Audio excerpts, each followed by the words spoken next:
Bismillahirrahmanirrahim. Assalamualaikum warahmatullahi wabarakatuh. Perkenalkan, saya Sinta Makfira, NIM 21040450030 dari jurusan Psikologi Pendidikan dan Bimbingan, Program Studi Bimbingan dan Konseling Fakultas Ilmu Pendidikan Universitas Negeri Makassar. Nah, pada video kali ini saya akan membahas terkait pendekatan dalam konseling. Yaitu ada 3 pendekatan yang akan saya bahas, yaitu konseling direktif, konseling non-direktif, dan konseling eklektik. Jadi, silahkan simak video berikut ini untuk mendengarkan penjelasan dari saya.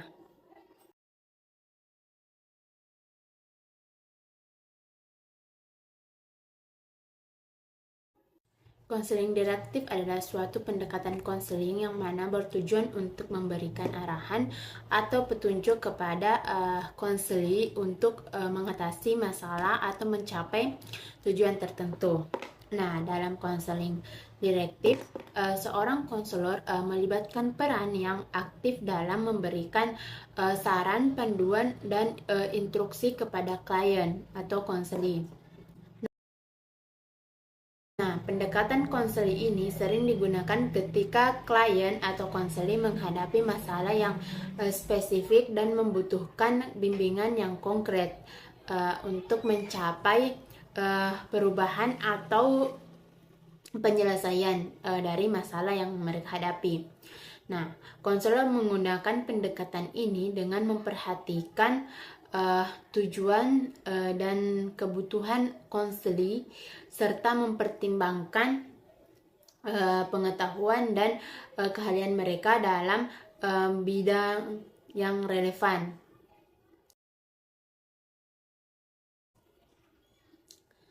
Beberapa teknik yang sering digunakan dalam konseling direktif ini meliputi memberikan tugas-tugas kepada konseli untuk dilakukan di antar sesi konseling berlangsung, memberikan instruksi langkah demi langkah, serta memberikan penjelasan yang jelas tentang strategi atau teknik yang dapat digunakan dan memberikan umpan balik secara langsung terhadap perilaku ataukah pemikiran si konseli ini.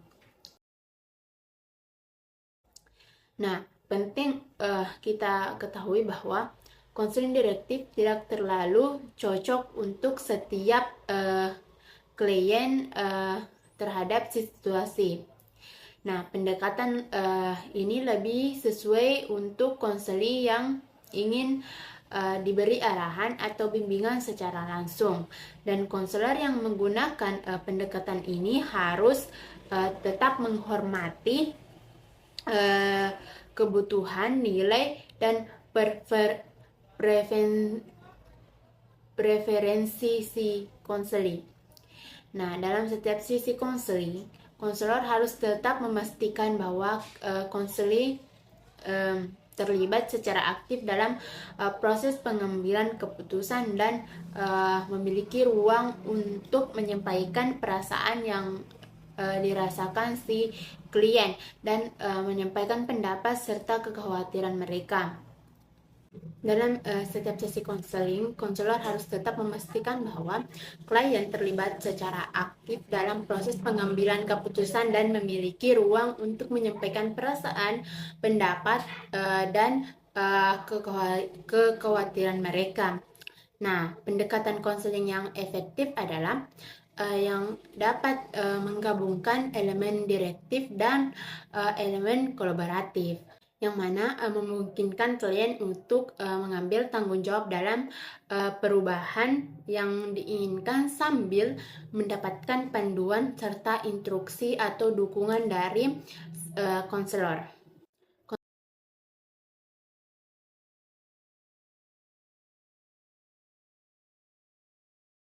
Konseling non-direktif adalah suatu pendekatan konseling yang bertujuan untuk memberikan ruang bagi klien untuk mengeksplorasi dan memahami masalah yang mereka alami. tanpa adanya arahan ataupun saran langsung dari konselor. Nah, pendekatan ini juga dikenal sebagai dengan sebutan pendekatan konseling client center atau person center yang mana dikembangkan oleh psikolog Carl Rogers. Nah, dalam konseling non-direktif, konselor berperan sebagai pendengar yang empati dan memberikan pengertian tanpa menghakimi si klien ini. Nah, konselor menciptakan lingkungan yang mendukung di mana klien merasa aman untuk berbicara tentang perasaan, pemikiran, dan pengalaman mereka yang mendasari terjadinya masalah yang mereka hadapi. Dan konselor dalam pendekatan ini mendorong klien untuk mengungkapkan diri mereka sepenuhnya dan memahami diri mereka sendiri melalui refleksi dan introspeksi. Mereka fokus pada memberikan empati, pengertian, dan penerimaan tanpa syarat kepada klien atau konseli. Konselor juga menggunakan teknik pendengaran aktif, mengulang, dan merumuskan kembali apa yang dikatakan oleh konseli untuk membantu konseli ini menjelajahi dan memperdalam pemahaman mereka terkait masalah yang mereka alami. Nah, tujuan dari konseling non-direktif ini adalah untuk memfasilitasi pertumbuhan pribadi konseli dan membantu mereka menemukan solusi yang berasal dari dalam diri mereka sendiri. Klien atau konseli diberikan kebebasan untuk menentukan arah dan isi dari sisi konseli yang dilakukan. Nah, sementara konselor itu memberikan dukungan dan memfasilitasi proses eksplorasi yang dilakukan dalam proses konseling. Nah, pendekatan ini sangat efektif dalam membantu klien membangun kepercayaan diri, meningkatkan pemahaman diri, dan mengembangkan kemampuan untuk mengatasi masalah yang mereka hadapi sendiri. Nah, konseling non-direktif ini memandang klien sebagai ahli atas pengalaman mereka dan melalui proses konseling klien diharapkan dapat menemukan kekuatan internal dan sumber daya untuk mencapai perubahan yang mereka inginkan.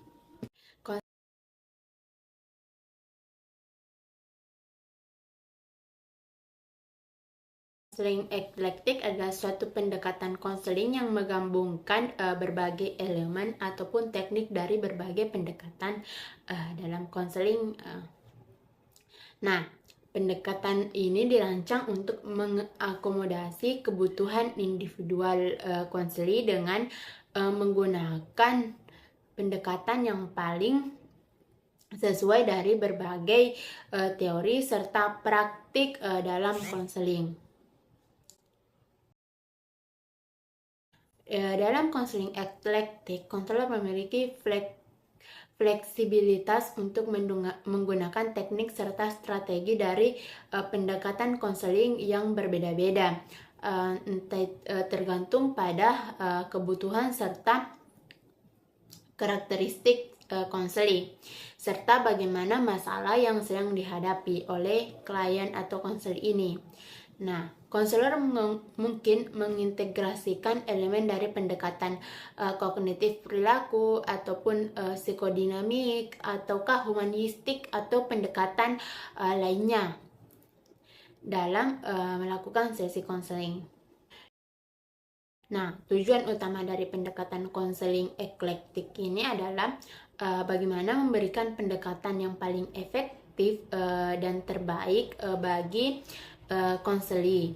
Nah, pendekatan ini dianggap lebih fleksibel dan individualistik karena masing-masing individu memiliki kebutuhan yang berbeda-beda dan tidak ada satu pendekatan tunggal yang dapat cocok untuk semua klien ataupun masalah. Konselor yang menggunakan pendekatan eklektik harus memiliki pengetahuan yang luas tentang berbagai teori dan metode konseling, serta kemampuan untuk memilih dan menggabungkan elemen yang paling relevan dan efektif dalam konteks konseling yang spesifik. Nah, pendekatan konseling eklektik juga mengakui bahwa pentingnya hubungan antar konselor dan konseli. Nah, faktor seperti empati, kepercayaan, dan keakraban antar konselor dan klien tetap menjadi aspek paling penting dalam memfasilitasi perubahan dan pertumbuhan klien. Penting untuk dicatat bahwa pendekatan konseling eklektik memerlukan keterampilan serta pengetahuan yang mendalam dalam berbagai pendekatan konseling. Nah, konselor yang menggunakan pendekatan ini harus terus mengembangkan dan memperbaharui pemahaman mereka terkait atau tentang teori dan praktek konseling yang berbeda agar dapat memberikan pelayanan yang efektif dan berkualitas kepada konseli.